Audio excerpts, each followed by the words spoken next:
नमस्कार दोस्तों।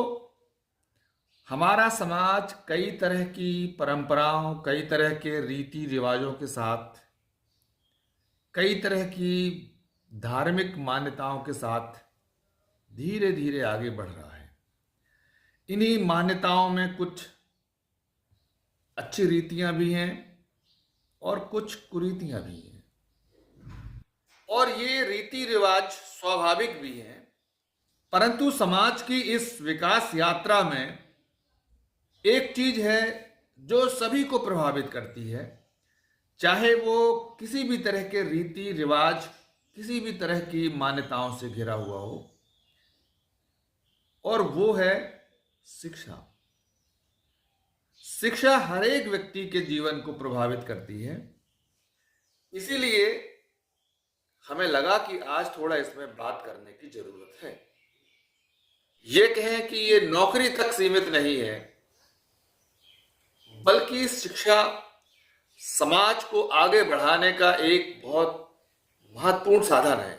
इसीलिए हम समय समय पर समाज को शिक्षा के प्रति संवेदनशील बनाने के लिए प्रयास करते रहते हैं, और इन्हीं प्रयासों के दौरान कई बार कुछ लोग इन प्रयासों से अपने आप को बदल लेते हैं और बहुत सहज महसूस करते हैं, लेकिन कुछ लोग हैं जो इन प्रयासों से अपने आप को कभी कभी असहज महसूस करने लगते हैं और उनको ये बातें थोड़ा असहज सी लगती हैं, क्योंकि बिना इस प्रक्रिया के आगे बढ़ना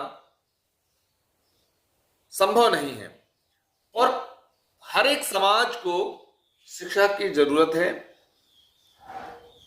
और ये जैसे जैसे समाज शिक्षा के प्रति संवेदनशील बनता जाता है, वो समाज आगे बढ़ता जाता है। इसीलिए हम सबका कर्तव्य है कि हम शिक्षा के प्रति लोगों को संवेदनशील बनाएं। हाल ही में अभी 10वीं और 12वीं की कक्षाएं चल रही थी, और अभी 10वीं की परीक्षा, जो कि बोर्ड परीक्षा थी, वो अभी कल ही संपन्न हुई है। तो इसीलिए हमें लगा कि बातचीत करना बेहद जरूरी है। आप सबको पता है कि बच्चे के जीवन की पहली एक परीक्षा सबसे बड़ी परीक्षा होती है, वो 10वीं क्लास होती है, और इसीलिए बच्चा कई बार इस परीक्षा से घबराता है, चिंतित रहता है। ऐसे समय पे हमारा सबका दायित्व बनता है कि हम अपने आसपास के माहौल को शांत बनाएं और इसे बहुत संवेदनशील बनाएं और बच्चों के लिए अनुकूल बनाएं, जिससे बच्चों में शिक्षा के प्रति रुचि बढ़े और वो इस तरह की परीक्षाओं को बहुत शांत तरीके से और इस तरह की परीक्षाओं में बहुत अच्छे से बैठ सके और उनको पास कर सके। इसी समय देखने को मिलता है कि समाज में कई तरह के आयोजन जो है बड़े धूमधाम से लोग मनाते हैं, और इन्हीं आयोजनों में है शादी विवाह के आयोजन, कथा पुराण के आयोजन, यज्ञ भंडारे के आयोजन, अखंड पाठ जैसे आयोजन, जागरण, और ये सब आयोजन समाज में काफी बड़ी संख्या में इसी महीने में आयोजित किए जाते हैं। और इन्हीं आयोजनों में लाउड स्पीकर का उपयोग होता है, भीड़ भाड़ शोर शराबा भी होता है, और इससे बच्चों की पढ़ाई का माहौल प्रभावित होता है।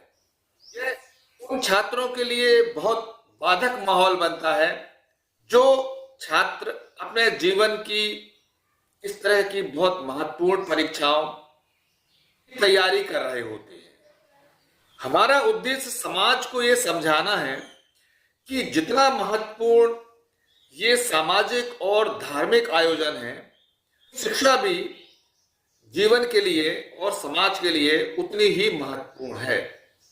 यदि हम समाज में ये जागरूकता लाएं कि परीक्षा के समय शोरगुल और इस तरह के आयोजनों को नियंत्रित रखा जाए, तो यह बच्चों के लिए एक अच्छा माहौल बनाने में मददगार रहेगा।